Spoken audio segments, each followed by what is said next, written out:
नमस्कार दोस्तों, मैं हूं यशवंत कुमार और आप देख रहे हैं न्यूज़ वर्ल्ड 24 इंडिया से सीधी लाइव तस्वीरें। और इस समय मौजूद हूं मैं शांतिपुरी क्षेत्र में। आपको बता दूं कि एक ऐसे शख्स हैं जिन्हें खनन का काम छोड़कर और डिग्री डिप्लोमा को छोड़कर गौ पालन का काम चुना है। और आइए उनसे जानने का प्रयास करेंगे।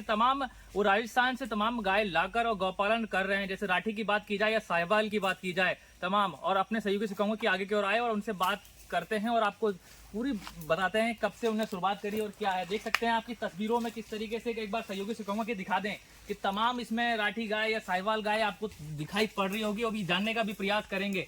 तमाम गायें हैं, देख सकते हैं आपकी सैकड़ों की संख्या पे गाय हैं। राजस्थान से लाकर गौपालन कर रहे हैं और डिग्री और डिप्लोमा खुद हैं और इंजीनियरिंग का कोर्स छोड़ गौपालन कर रहे हैं। उनसे जानने का प्रयास करेंगे। अपने सहयोगी से कहूंगा कि आगे की ओर आए और दिखाएं। दीपक जी, हमारे चैनल पे आपका स्वागत है। क्या कहना चाहेंगे? नमस्कार यशवंत भाई, बहुत बहुत धन्यवाद आपका। कब से आपने ये काम का शुरुआत की है, जरा बताएं हमारे दर्शकों को। ये सर शुरुआत है जब कोरोना का टाइम था, सन 2020 में। उस समय क्योंकि हम और काम करते थे, जो खनन वाला को हमने छोड़ा, तो फिर हमने सोचा क्यों ना कुछ ऐसा काम करा जाए जो कि समाज के हित में भी हो और जिससे कुछ ज्ञान भी मिले और आगे की पीढ़ियाँ भी कुछ नया सीखें, गलत कामों की तरफ ना जाए। तो हमने गौपालन को चुना। तो गौपालन को चुना तो हम सबसे पहले राजस्थान के बीकानेर के दून करनसर, वहाँ तहसील पड़ता है, वहाँ से राठी और साहिवाल गायों को लेके आए। जब लाए तो मन में बहुत सारी भ्रांतियाँ थी, कुछ मिथक थे कि देसी गाय दूध नहीं देती है। लोगों ने फिर ऐसा डराया भी कि आप ये ले तो आए लेकिन ये दूध नहीं देंगी। तो हुआ क्या कि जब पहली बार गाय ब्याई, हमें पता भी नहीं था, तो उसने दिया 17-18 लीटर दूध, जो कि एक देसी गाय से आप एक्सपेक्ट नहीं करते हो और बहुत सही था। और इनकी दूध की क्वालिटी बहुत ज़्यादा ऊपर होती है, 5-5.5 फीट नॉर्मल आता है। तो उसके बाद फिर हम थोड़ा सीरियस हो गए कि यार ये बहुत बढ़िया है। और दूसरा, इनके अंदर फ्रेंडली नेचर बहुत होता है, मातृत्व भाव बहुत होता है। ये बिल्कुल दिन भर रात भर हमारे साथ ही रहती हैं। हम जैसे ही इनके पास जाते हैं सारी गाय घेर लेती हैं। तो प्यार बहुत है इनके अंदर, मातृत्व बहुत ज़्यादा है और दूध की क्वालिटी सर्वोत्तम, बहुत ही अच्छी। लगभग अभी आपके पास कितनी गाय हैं? अभी मेरे पास टोटल छोटे बड़े बच्चे लगा के 30 से 35 के बीच हो गए हैं। कौन कौन सी नस्ल की गाय हैं आपके पास? राठी और साहिवाल पे ही काम कर रहा हूँ मैं। मेरे पास बुल साहिवाल का ही है, जो मैं पाकिस्तान के जो बॉर्डर है गुरदासपुर इंडिया का, वहाँ से लेकर आया था। अभी बातचीत हो रही थी कि आप पहले खनन का काम करते थे। खनन में तो काफी पैसा है, आपने गौ पालन ही क्यों चुना? भैया बिल्कुल मन सा हट गया था, क्योंकि जब आप काम करते हो पैसा तो आपके पास आता है, लेकिन आप अपने बच्चों को क्या संस्कार दोगे और समाज को क्या दोगे। तो कहीं ना कहीं उस चीज़ का बहुत इफेक्ट पड़ रहा था पर्सनल लाइफ में भी। और देख भी रहे थे कि आए दिन पैसा तो आता है, लेकिन फिर जिस रूप में लक्ष्मी आती है वैसे ही अपने कर्म करवाती है। तो गौ माता की सेवा भी हो गई और अपना जीवनोपार्जन के लिए एक साधन भी हो गया। तो इसलिए इससे हम जुड़े और जुड़ते जुड़ते पता नहीं था कि इतने रम जाएंगे, सब कुछ भूल गए। जब इनके साथ होते हैं तो सारा टेंशन, सारा तनाव दूर हो जाता है। और इनका जो दूध है A2 मिल्क, उसकी बात ही अलग है। सारे रोगों की दवा है, हाई BP, शुगर, इन सब में कोई भी आपको परेशानी हो, अगर आप रेगुलर देसी गायों का दूध पीते हैं तो वो परेशानी धीरे धीरे दूर हो जाती है। लगभग अभी कितना दूध रहता है आपके पास? अभी मेरे पास अपना दूध है गायों का, क्योंकि इस समय ब्याने वाली बच्चियाँ सब तैयार हैं। अभी 4-5 महीने में अभी 6-7 गाय दूध देती हैं, तो मेरा 60 से 70 लीटर दूध होता है, जो कि देसी गाय से काफ़ी है। और इतना ही दूध आप देखते हो कि विदेशी नस्लें भी देती हैं, लेकिन बीमारियों का घर है।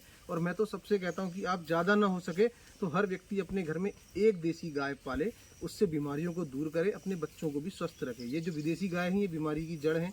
एक बार रुक भी जाएंगी, दोबारा नहीं रुकनी, क्योंकि ये हमारे एनवायरनमेंट की नहीं बनी है, ये ठंडी जगह की बनी है और इस गर्मी को नहीं झेल पाती है। हमारी गाय आप देख रहे होंगे अभी यहाँ खड़ी हैं, यहाँ भी चर रही हैं, पत्ते खा रही हैं, दिन की धूप में भी चरती हैं 40-45 डिग्री सेल्सियस में। तो जो इनके अंदर पावर है ना, वो ये पावर इनके दूध में भी आती है। सर्दियों में आप देखोगे हमारी गाय खुली रहती हैं, खुला ओपन सेट है, वैसे ही रहती हैं, और तब भी कोई ना बीमार होना, ना इनके दूध में कोई गिरावट आना, ज़बरदस्त रिजल्ट है।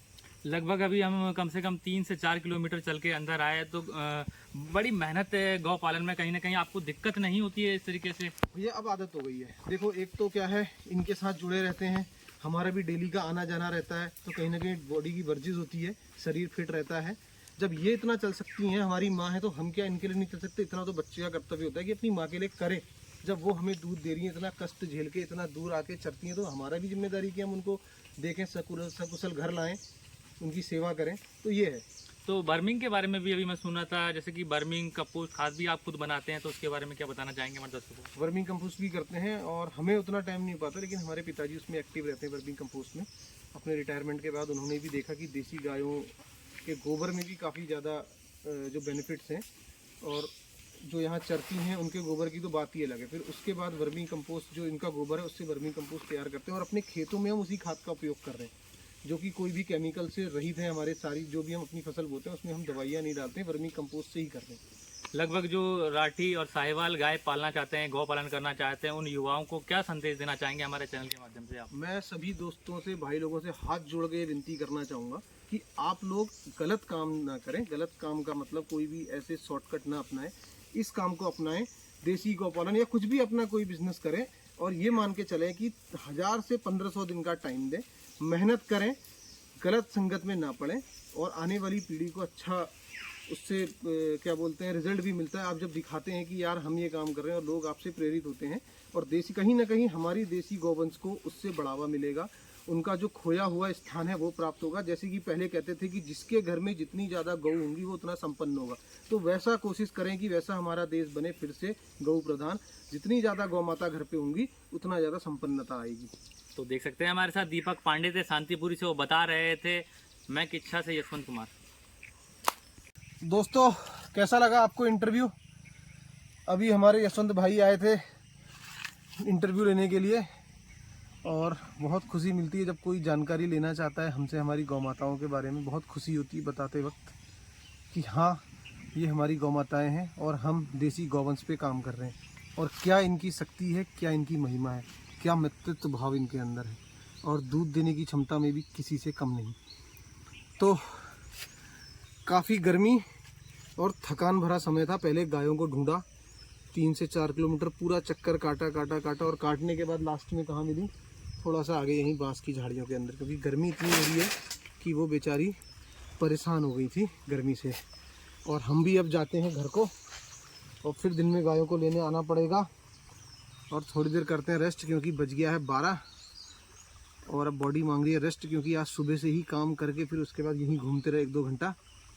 और इसी उम्मीद में आपसे फिर मिलूंगा कि आप इस वीडियो को तो ज़रूर लाइक करेंगे, चैनल को सब्सक्राइब करेंगे। मिलते रहूँगा आपसे। राधे राधे, जय गौ माता, जय गोपाल।